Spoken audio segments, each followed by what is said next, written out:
Hello students, कैसे हैं आप सब। तो उम्मीद करता हूँ सब बिल्कुल ठीक है। तो आज हम बिल्कुल फ्रेश चैप्टर स्टार्ट करने वाले हैं। चैप्टर का नाम है financial statement of sole proprietorship. देखो यहाँ पर हम फाइनेंशियल स्टेटमेंट की बात करेंगे और कहाँ की बात करने वाले हैं हम, ऑफ सोल प्रोप्राइटरशिप। तो देखो यहाँ पर एक वर्ड लिखा है मैंने, सोल प्रोप्राइटरशिप का मतलब क्या होता है। आपने ये वर्ड बिजनेस स्टडीज में पढ़ा था, एकल, इसका मालिक केवल सिंगल पर्सन होता है, वन पर्सन या ओनर लिख दो, सिंगल ओनर लिख देते हैं। सोल प्रोप्राइटरशिप, जिस बिजनेस का मालिक केवल एक है, सोल प्रोप्राइटरशिप की बात करने वाले। तो हम ऐसे बिजनेस की बात करेंगे और हमें क्या सीखना है, उसका फाइनेंशियल स्टेटमेंट जानना है। अब ये बात रही है फाइनेंशियल क्या होता है। देखिए आपको मैंने स्टार्टिंग में एक बात बताई थी, फाइनेंशियल ईयर जो 1 अप्रैल से स्टार्ट होता है और 31 मार्च तक एंड होगा, ठीक है। 1 अप्रैल से स्टार्ट होता है, 31 मार्च को एंड हो जाता है, 12 महीने का साल होगा, इसे हम बोलते हैं फाइनेंशियल ईयर। तो इस साल के अंदर आपने कितना पैसा कमाया, कितना आपने गंवाया, आपके बिजनेस में कितना असेट्स है, आपकी क्या पोजीशन है, किसी और से कंपेयर करोगे तो क्या बताओगे, क्या जानना पड़ेगा इसके लिए आपको, फाइनेंशियल स्टेटमेंट। एक बार बताओ, मैं भी देखो आपको टीचिंग दे रहा हूँ, पढ़ा रहा हूँ, तो मेरा पर्पस क्या है कि इस पूरे साल में मैंने कितना अर्न किया, यही बात है ना। एक बिजनेसमैन है, सोल प्रोप्राइटरशिप है, बिजनेस का मालिक अकेला ही है, वो क्या चाह रहा है कि भाई साल के लास्ट में मैंने कितना कमाया, कितना प्रॉफिट दिया, कितना लॉस हो, पता तो चलना चाहिए ना। प्रॉफिट हो तो कितना हुआ, लॉस हो तो वो कितना हुआ। अगर उसे पता ही नहीं चलेगा तो आने वाले साल में वो कैसे काम करेगा।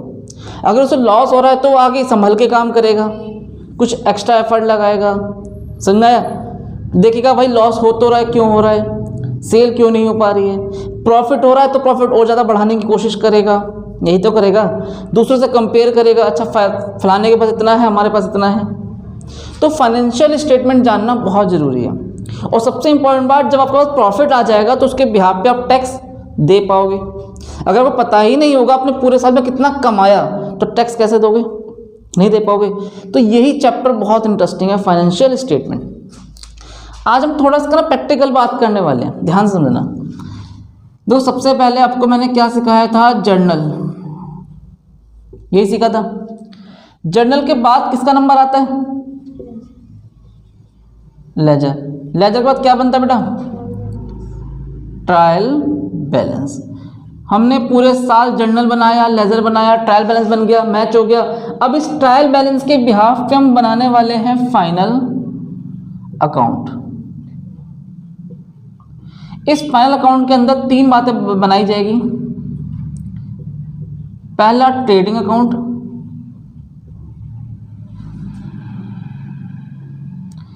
दूसरा प्रॉफिट एंड लॉस अकाउंट और तीसरा बैलेंस शीट।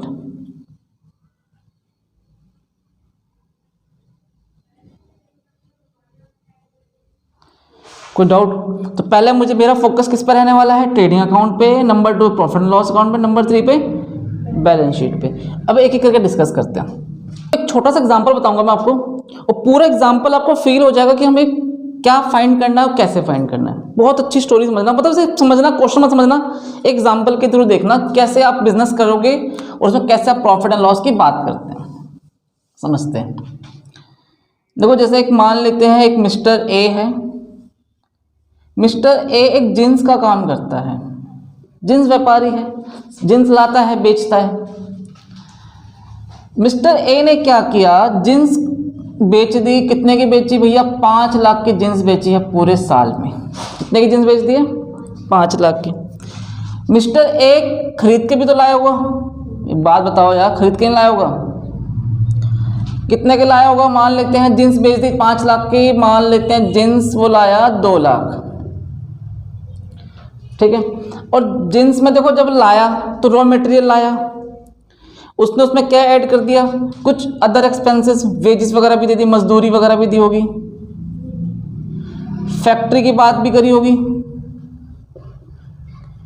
फैक्ट्री में धागा भी चाहिए, कटिंग का भी काम चाहिए, कई सारा काम होता है। फैक्ट्री एक्सपेंसेस की बात भी की होगी। कई सारे खर्चे मिलाकर मान लेते हैं 1 लाख रुपए, ठीक है। 5 लाख का बेचा और 3 लाख खर्चे निकाल दिए। सबसे पहले बात समझना आपको, उसे प्रॉफिट कितना हुआ? 2 लाख रुपए, हाँ या ना? लेकिन क्या मैं कह दूं कि भैया पूरे साल में 2 लाख का प्रॉफिट हो गया, कहना सही होगा? अभी सिर्फ हुआ क्या है, अभी तो केवल जो सामान लाया था वो मैंने माइनस किया है, और उसे बनाने पे कितना पैसा खर्च हुआ वो माइनस किया है, ठीक है। कितना आ गया ये? 2 लाख रुपए। अभी मिस्टर ए क्या कहेगा, यार 2 लाख तो प्रॉफिट हो रहा है, लेकिन रियल में मैं देख रहा हूँ तो प्रॉफिट कुछ और है। उसने देखा कि भैया ऑफिस के भी तो खर्चे हैं, ऑफिस एक्सपेंसेस, कई सारे खर्चे में हम बात करेंगे ऑफिस में क्या क्या खर्चे होते हैं। उसने देखा भाई 2 लाख तो नहीं है यार, ऑफिस के खर्चे भी कम से कम हमारे 50,000 रुपये तो होंगे ही होंगे, उसने वही माइनस कर दिया। अब उसने कहा भाई 1.5 लाख रुपये बच गया मेरे पास, ये क्या कहलाएगा उसका पूरे साल का प्रॉफिट, क्या कहलाएगा? प्रॉफिट। बात क्लियर है? तो इसी तरीके से हम बिजनेस के अंदर डील करते हैं। कितना मैंने सामान बेचा, उसमें से मैंने कितना बनाने पे खर्च किया था और कितना मैंने ऑफिस पे खर्च किए, उसके बाद रियलिटी में आया क्या। एक जींस लेके आए आप 200 रुपये की, ठीक है, और आपने एक जींस बेच दी मार्केट में 800 रुपये की। कितना प्रॉफिट हुआ दुकान वाले को? 600 को। क्या ये 600 प्रॉफिट देख के हम कहते हैं रियल प्रॉफिट 600 रुपये है उसका? नहीं। अरे भैया बिजली का बिल कौन निकालेगा, रेंट कौन निकालेगा, 2 लेबर की सैलरी कौन निकालेगा, पानी पाने का खर्चा कौन निकालेगा, सफाई वाला खर्चा कौन निकालेगा, तब जाके पता चलेगा रियलिटी में नेट प्रॉफिट आया कितना। ये तो केवल जो ऊपर ऊपर दिखाई दे रहा है ना 600 रुपये, वो तो कि ग्रॉस है, समझ में? ये तो केवल ऊपर का माल है, सच्चाई तो कुछ और है यहाँ पर। तो यहाँ पर भी 2 वर्ड सीखना है, इसे बोलेंगे हम ग्रॉस प्रॉफिट और इसे बोलेंगे हम नेट प्रॉफिट। अभी क्लियर हुआ? इसी बात को हम थोड़ा सा तरीके से लिखेंगे, कहाँ पर? ट्रेडिंग अकाउंट में और प्रॉफिट लॉस अकाउंट में। पहले एग्जांपल कॉपी करो। तो हम डिस्कस करेंगे ट्रेडिंग अकाउंट, एक एक करके डिस्कस करेंगे। पहले ट्रेडिंग सीखेंगे, फिर प्रॉफिट एंड लॉस, फिर लास्ट में बैलेंस शीट की बात करेंगे। ट्रेडिंग अकाउंट में पहले आता है पर्टिकुलर अमाउंट, पर्टिकुलर अमाउंट। पूरा फॉर्मेट ध्यान से देखना है। पर्टिकुलर अमाउंट, पर्टिकुलर अमाउंट, समझ में? यहां पर डेबिट साइड और ये होती है बेटा क्रेडिट साइड। देखो ट्रेडिंग अकाउंट भी एक तरह से नॉमिनल अकाउंट है। Nominal like losses and expenses are debit और profits and incomes are credit, इतना ध्यान देना है। ट्रेडिंग में सबसे पहले हम यहां लिखेंगे टू ओपनिंग स्टॉक। ओपनिंग मतलब साल के स्टार्टिंग में कितना स्टॉक था हमारे पास, वो लिख दिया। फिर लिखेंगे टू परचेज और उसमें से हम माइनस कर देंगे purchase return.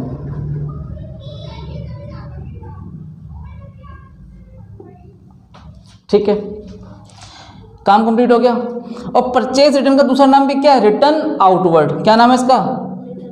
Return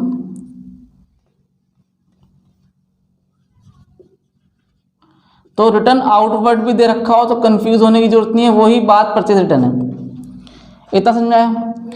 credit side, ये तो खर्चे हैं बेटा, डेबिट साइड आ गए। परचेज किया, ओपनिंग स्टॉक था, माइनस कर दिया परचेज रिटर्न।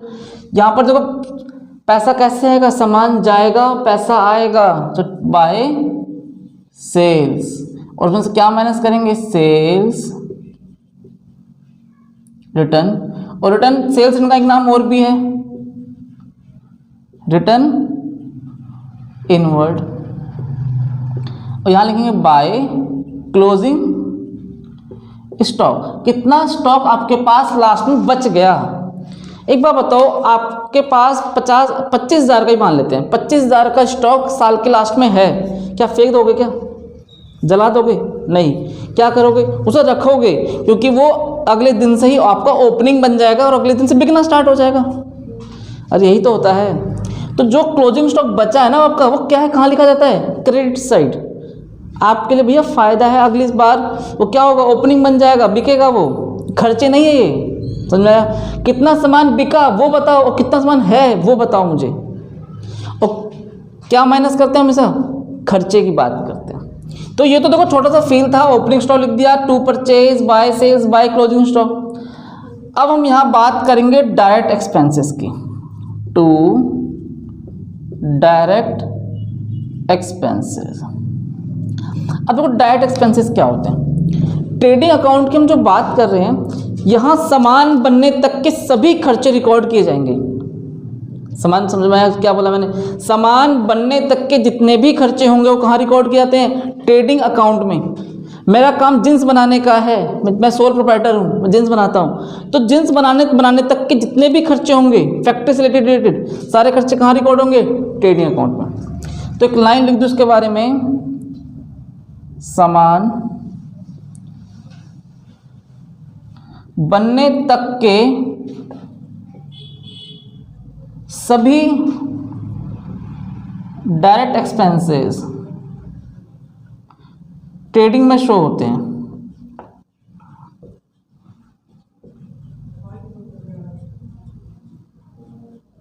हमें केवल सामान बनने तक की बात करनी है, सामान बन के तैयार हो गया है, उसके बाद क्या होगा मुझे मतलब नहीं है। देखो ऑफिस अलग है, फैक्ट्री अलग है, मुझे बात ही फैक्ट्री की करनी है।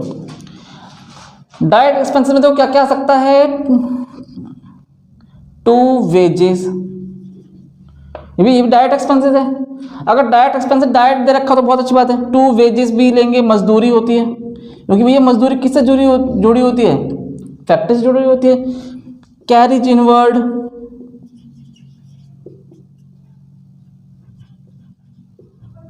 और बताइए पावर एंड फ्यूल। अरे भाई फैक्ट्री चलेगी तो पावर भी तो चाहिए। और बताओ कुछ और आइटम। टू वेजेस हो गया, कैरिज इनवर्ड हो गया, पावर एंड फ्यूल हो गया, फैक्ट्री एक्सपेंसेस, कुछ अदर फैक्ट्री एक्सपेंसेस भी मान लेते हैं,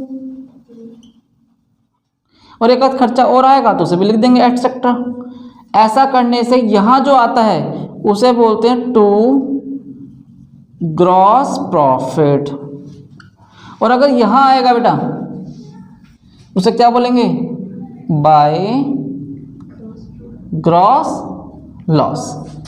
ग्रॉस लॉस, लॉस का मतलब क्या कि आपकी डेबिट साइड बड़ी है, खर्चे ज्यादा हुए हैं और आया कुछ नहीं है तो लॉस हो गया। और प्रॉफिट का मतलब क्या है? क्रेडिट साइड ज्यादा है, आया ज्यादा है और खर्चे कम हुए। तो यहाँ पर हम फैक्ट्री से रिलेटेड जो भी खर्चे होंगे वो तो मैंने 3-4 लिख दिए, wages, carriage inward, power and fuel, factory expenses etcetera. तो आपको जितने भी खर्चे होंगे वो रिकॉर्ड करने हैं। वो भी सारे खर्चे कैसे होने चाहिए? सामान बनने तक के सभी डायरेक्ट एक्सपेंसेस ट्रेडिंग अकाउंट में शो होते हैं। पहले से नोट करो, फिर एक फॉर्मूला देखते हैं। सपोज मैंने यहाँ पे लिखा सेल्स ₹5 लाख, आपने 5 लाख का सामान बेच दिया।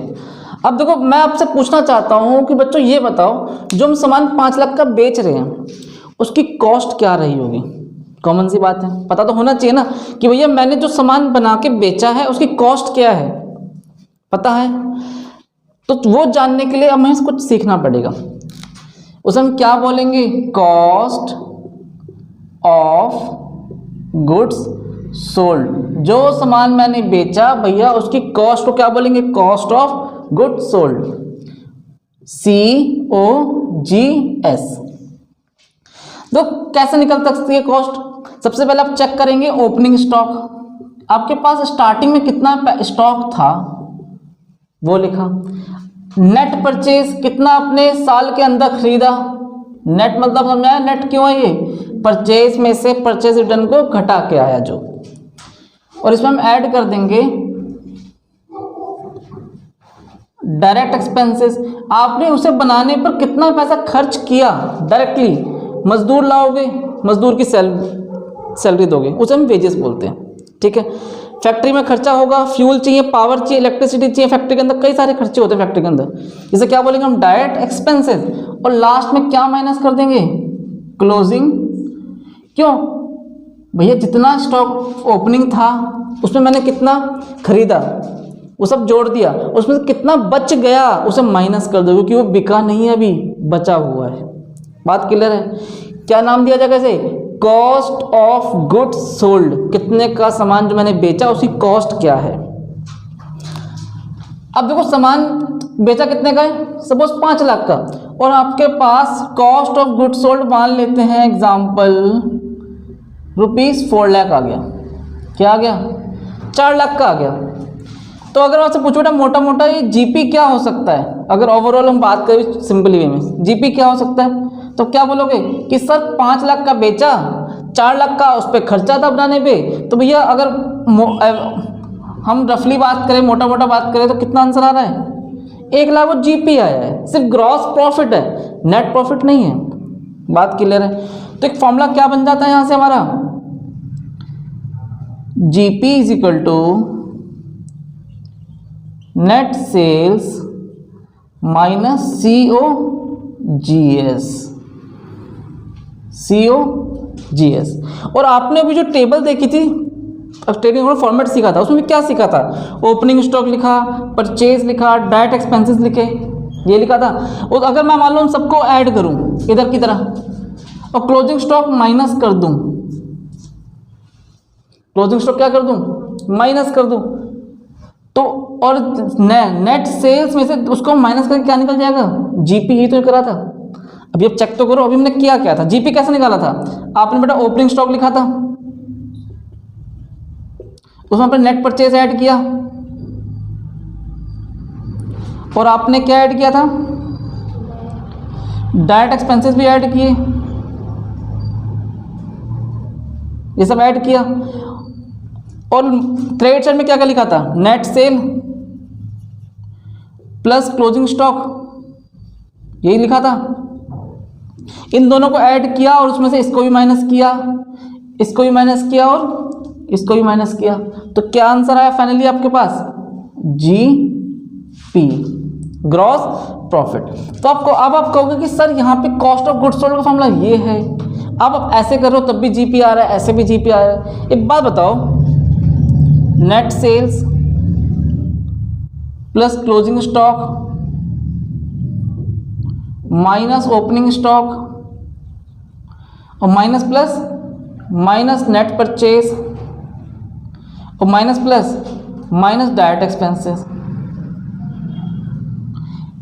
बेटा ध्यान दो, क्या ये फॉर्मूला नहीं है COGS का? Opening stock plus net purchase plus direct expenses minus closing stock, इसमें से माइनस बाहर ले जाओ तो क्या बचेगा अंदर? Opening stock plus net purchase plus direct expenses, और यहाँ नेगेटिव पॉसिबल कैसे हो जाएगा? Negative closing stock. और ये पूरा ही क्या है आपके पास? COGS। तो net sales, therefore net sales minus पूरी जगह लिख दूंगा मैं COGS is equal to GP। याद रहेगा फॉर्मूला? तो केवल आपको एक सिंपल वे में बात याद कर रखनी है, COGS के बारे में याद करना है फॉर्मूला, और एक GP का याद करना है। कोई डाउट? इसे नोट करो। तो अब हम पढ़ेंगे एडजस्टेड परचेज। ये थोड़ा एक एडजस्टेड परचेज है, वो कई क्वेश्चनों में दिखाई देगा और दिक्कत देगा। एडजस्टेड परचेज का मतलब क्या है? ओपनिंग स्टॉक, ये आपको देखो नाम से समझ आ रहा है, एडजस्टेड, सब कुछ एडजस्ट कर रखा है। Opening stock plus net purchase minus closing stock, closing stock कितना स्टार्टिंग में था, कितना मैंने खरीदा और लास्ट में कितना बच गया, सबको सॉल्व करके हमने क्या निकाल लिया? Adjusted purchase. कोई डाउट मन में? याद रहेगा? याद रहेगा। देखो क्लोजिंग स्टॉक के बारे में एक छोटी सी बात और जानते हैं, बड़ी दिलचस्प बात है यहाँ पे। क्लोजिंग स्टॉक का मतलब क्या? साल के लास्ट में कितना स्टॉक अवेलेबल है आपके पास। क्लोजिंग स्टॉक की एक तो होती है बेटा बुक वैल्यू और एक होती है मार्केट वैल्यू। ठीक है, बुक वैल्यू और एक मार्केट वैल्यू। आप बुक में बता रहे हो उसे 1 लाख का, मार्केट में बताया जा रहा है 1,20,000 का, हो सकता है। आप बुक में बता रहे हो उसे 1 लाख का, मार्केट में बताया जा रहा है 80,000 का, हो सकता है। समझना, एग्जाम्पल समझते हैं। एक बार मैंने बुक वैल्यू लिया 1 लाख और मार्केट में वैल्यू कितना लिया 80,000, और एक बार लिया मैंने यहाँ पर 1 लाख और यहाँ पर लिया मैंने 1,20,000 रुपये। तो अब क्या करें, क्लोजिंग स्टॉक की भैया दो वैल्यू आ रही है। हम कहते हैं 1 लाख होता है, मार्केट वाला कह रहे हैं भैया 80,000 है। तो 1 लाख रिकॉर्ड करें कि 80,000 रिकॉर्ड करें, बड़ा टेंशन वाला बात है। तो क्लोजिंग स्टॉक में बात बताऊं आपको, विच एवर इज लोअर, जो वैल्यू सबसे कम होगी उसे ही रिकॉर्ड किया जाएगा। विच एवर इज लोअर, तुम दोनों कम क्या है 80,000, तो आपको बुक में कितना रिकॉर्ड किया जाएगा 80,000 रुपये। क्लोजिंग स्टॉक कितने का रिकॉर्ड किया जाएगा 80,000 रुपये, क्योंकि 80,000 रुपये कम है। हम ज़्यादा नहीं रिकॉर्ड कर सकते, क्योंकि मुझे पता है मैं 1 लाख लिख दूँ और मार्केट वैल्यू 80,000 है, क्या प्रॉफिट होगा। रियलिटी में क्या हो रहा है, हम अपनी बुक में कितना भी लिख दो उससे क्या फ़ायदा, अरे मार्केट में तो वैल्यू कम है उस बात की। तो मुझे 1 लाख नहीं रिकॉर्ड करना है, 80,000 ही रिकॉर्ड करेंगे, ताकि सही प्रॉफिट हम जान सके। क्लियर है। यहाँ पे कितना है बेटा 1 लाख, मार्केट में कितना है 1,20,000, क्या रिकॉर्ड करे जाए 1 लाख। अब आप कहोगे कि सर 1,20,000 रिकॉर्ड कर देना चाहिए, क्योंकि जब मार्केट में वैल्यू ज़्यादा हो गई है। अरे भैया मार्केट में वैल्यू ज़्यादा हो तो गई है, लेकिन हम ज़्यादा रिकॉर्ड नहीं कर सकते। आपने प्रिंसिपल पढ़ा था, लॉस को पहले ही मान लेना चाहिए, लेकिन प्रॉफिट जब तक ना हो तब तक माना नहीं जाता। हम कम तो रिकॉर्ड कर सकते हैं, लेकिन ज़्यादा रिकॉर्ड नहीं कर सकते। कल को मैं 1,20,000 रिकॉर्ड कर लूँ, प्रॉफिट ज़्यादा आ जाए और रियलिटी में कुछ और हो जाए, क्या करोगे। समझ आया। तो इस वाले केस में क्या रिकॉर्ड होगा 80,000 रुपये, और इस वाले केस में क्या रिकॉर्ड होगा 1 लाख रुपये। Which ever is lower. कोई डाउट मन में, इसे नोट करो। दो ध्यान दो, अब तक हमने थोड़ा सा क्या देखा, दोबारा फील करना उसे। सबसे पहले बेटा हमने क्या लिखा था नेट सेल, उसमें से क्या माइनस किया मैंने CO GS, तो इस जो क्या निकल के आया था हमारे पास ग्रॉस प्रॉफिट। ठीक है, यही सीखा था अभी आपने। नेट सेल में से CO GS माइनस कर दिया तो क्या आ गया ग्रॉस प्रॉफिट। और कॉस्ट ऑफ गुड्स सोल्ड में क्या था, डायरेक्ट एक्सपेंसेस की बात मैंने करी थी, यही आपने सीखा। ट्रेडिंग अकाउंट में क्या सीखा था, सामान बनने तक की सभी बातचीत हमने कहाँ करी, ट्रेडिंग अकाउंट में करी थी। अब ट्रेडिंग अकाउंट कंप्लीट हो चुका है, GP आ गया है, GP आ चुका है फाइनली। क्या ऑफिस के खर्चे नहीं होते हैं, क्या होते हैं। सामान बनने का काम कहाँ पर है, फैक्ट्री के अंदर। सामान बन गया, अब उसे क्या करना है बेटा, ऑफिस में कौन बैठा है, अकाउंटेंट बैठा है, उसकी सैलरी कौन देगा। एक रिसेप्शनिस्ट बैठी है, उसकी सैलरी। ऑफिस में प्रिंटर रखा है, प्रिंटर के जो बिल आ रहा है, फोटोकॉपी का खर्चा, कोई फाइल वगैरह का खर्चा, लीगल खर्चे, एडवर्टाइजमेंट करना उसके खर्चे। खर्चे कितने तरह के हैं, किसी को कमीशन देना, इंटरेस्ट देना, मशीन का डेप्रिसिएशन लग जाना, है सब कैसे खर्चे होते हैं, सारे खर्चे ऑफिस से रिलेटेड खर्चे हैं। क्या किया जाए, क्या GP को मान के ख़त्म कर दे काम, नहीं। अभी तो भैया ऑफिस पे भी जाना है, ये तो केवल हमने कहाँ तक की बात देखी है, फैक्ट्री तक की बात देखी है, और फैक्ट्री को देख के हमने फील किया भाई हमारा ग्रॉस प्रॉफिट इतना है। अब आगे खर्चे भी तो काफ़ी सारे हैं, उसे देखते हैं। तो GP में से माइनस होता है इनडायरेक्ट एक्सपेंसेस। अभी इनडायरेक्ट एक्सपेंसेस क्या होंगे, और GP में ऐड होगा इनडायरेक्ट इनकम। अब आप कहोगे सर इनकम भी हो सकती है क्या बिजनेस के अंदर, बिल्कुल। Commission received, rent received, interest received on investment, मैंने कहीं इन्वेस्ट कर रखा है वहां से पैसा आ रहा है, कुछ भी इन्वेस्टमेंट हो सकती है। तो आपको इस ग्रॉस प्रॉफिट में से इनडायरेक्ट एक्सपेंसेस को माइनस करना है और इनडायरेक्ट इनकम्स को ऐड करना है। ऐसा करने से क्या निकल जाएगा, नेट प्रॉफिट। कोई डाउट मन में, नेट प्रॉफिट। अभी इनडायरेक्ट खर्चे क्या है, सामान बनने के बाद के सभी खर्चे,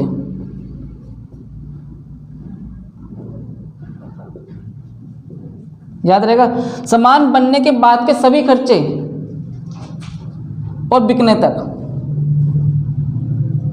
सेल्स तक, समझ में आया बेटा? सामान बनने के बाद के सभी खर्चे और सेल्स तक के जितने भी खर्चे होंगे, सामान बनने के बाद और सेल्स तक के जितने भी खर्चे लिए जाएंगे उसे क्या बोलेंगे हम? Indirect expenses. और इनकम भी क्या है? सामान बनने के बाद की इनकम।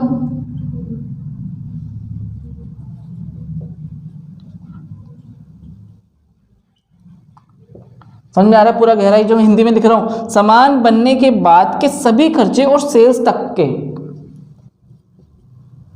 खर्चों क्या बोलेंगे हम? Indirect expenses.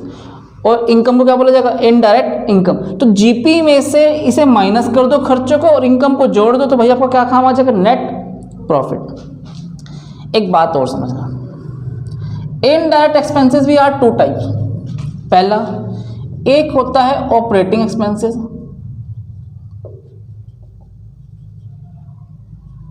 और एक होता है non operating expenses. Non operating expenses. Income भी टू टाइप्स। कौन कौन सी? ऑपरेटिंग इनकम और एक होता है भैया नॉन ऑपरेटिंग इनकम। अब समझना ये क्या नई बातें आ गई है यहाँ पर, तो कंफ्यूजन वाली बात हो रही है कि भैया अभी आपने कहा सर डायरेक्ट खर्चे इनडायरेक्ट खर्चे, अब मैंने क्या बोल दिया भैया? इनडायरेक्ट एक्सपेंसेस भी आर टू टाइप्स, एक ऑपरेटिंग एक्सपेंसेस और एक नॉन ऑपरेटिंग एक्सपेंसेस। ऐसा क्यों बोल रहा हूँ मैं?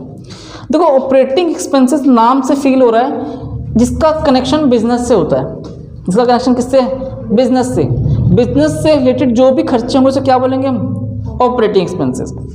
लेकिन वो भी एक तरह से क्या है? इनडायरेक्ट एक्सपेंसेस है। और नॉन ऑपरेटिंग एक्सपेंसेस में क्या? जिसका नॉन ऑपरेटिंग बिजनेस एक्सपेंसेस से कोई लेना देना नहीं है, बिजनेस एक्टिविटी से कोई लेना देना नहीं है। सपोज आपका बिजनेस है, आपने 10 लाख का लोन ले रखा है और उस लोन पे आप हर साल 50,000 रुपये इंटरेस्ट पे कर रहे हैं। वो कैसा खर्चा हुआ? नॉन ऑपरेटिंग एक्सपेंसेस, क्योंकि बिजनेस का इससे कोई लेना देना नहीं है। ये तो आपके पास पैसा नहीं है, फंडिंग नहीं है, इसलिए आपने लोन पे पैसा लिया और आप ब्याज चुका रहे हो। क्या बिजनेस ने कहा था कि हम ब्याज पे पैसा लेके बिजनेस करो? नहीं। एक दो पर्सन है, एक अपने पैसे से बिजनेस करता है और एक ब्याज पे लेके करता है, तो उसका तो ब्याज जा रहा है बेवजह, उसका तो ब्याज बच रहा है। तो बिजनेस को तो कोई मतलब ही नहीं है। बिजनेस थोड़ा कह रहा है भाई तुम ब्याज पे पैसा लो, ये तो आपके खर्चे तो हैं, लेकिन कैसे खर्चे हैं? ये नॉन ऑपरेटिंग एक्सपेंसेस। बट दोनों ही किसकी कैटेगरी के अंदर आते हैं? इनडायरेक्ट एक्सपेंसेस में आते हैं। बात समझ आ रहे हैं? अभी थोड़ा सा क्लासीफाई करूँगा उसके बारे में। और इनकम्स भी टू टाइप्स। जो बिजनेस से रिलेटेड इनकम होगी उसे क्या बोलेंगे हम? Operating incomes. और जिसका बिजनेस ऑपरेशन से कोई लेना देना नहीं है, लाइक आपने असेट्स बेच दिया और प्रॉफिट कमाया। अरे बिजनेस ने कहा था क्या असेट्स बेच के प्रॉफिट कमाओ? क्या बोला जाएगा इसको? Non operating income. अभी क्लासीफाई करेंगे, पहले से लिख लो फिर देखते हैं।